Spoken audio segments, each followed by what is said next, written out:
Hey guys, it's Roxy. Welcome to day number 25 of our 62-day video blog challenge. And I want to touch on today a little bit about goals and moving forward within your friends or family, teammates and prospects.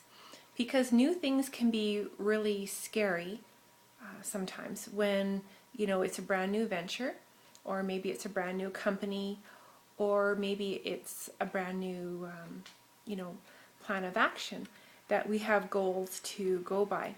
So there's a couple, 5 really quick tips that I want to share with you.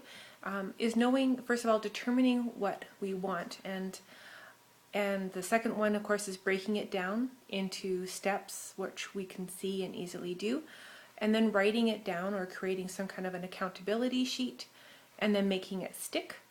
Having someone that you're going to be paired with, team with, in your partnering, and then doing one thing every day, of course, that's bringing us closer to those goals.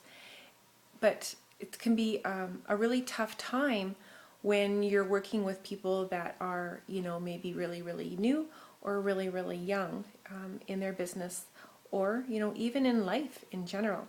Going back to my childhood, if you can imagine, where I grew up, it was 3 miles, and some of you guys know this, but it's 3 miles from the bus stop to get home. And so the bus would drop us off, and then my brother and I, Chad, would walk home.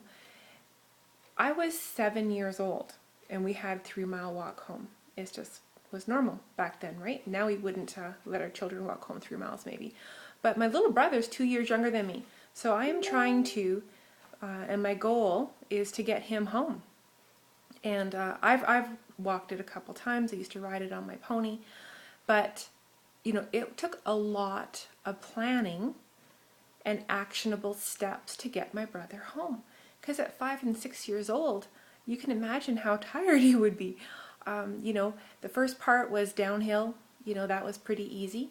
And then, at the bottom of that hill, about midway point, there was this creek. So we would always stop and have some water, and Chad would look for tadpoles, and then we'd be starting back up around the corner, and as we're walking up the hill we get to higher ground, and there was blueberries, and I remember giving Chad blueberries and luring him up the hill. It's like, oh Chad, look, let's just walk to that bush. I think that one would have some berries on it. And sure enough, I'd get him walking, another quarter mile. It's like, oh Chad, look, there's a big old log up there. Maybe there's some berries near that log, or so sure enough, I would get him another quarter mile up the road.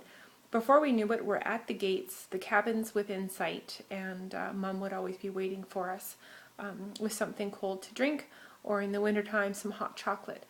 But if I hadn't have made it joyful, if we hadn't have made it achievable, and taking those breaks and, celebrating some of those quarter mile journeys, it wouldn't have been half as much fun. So understanding that we're working with a volunteer army when we're working with entrepreneurs. So, we have to be finding out what they want, discovering their whys, and then making a plan of action, making goals that are achievable and deliverable. So those are my thoughts for today. I'm going to go have some blueberries, headed to the city to go visit my daughter. I'm escaping for 24 hours, and I will see you on the sunny side of life tomorrow.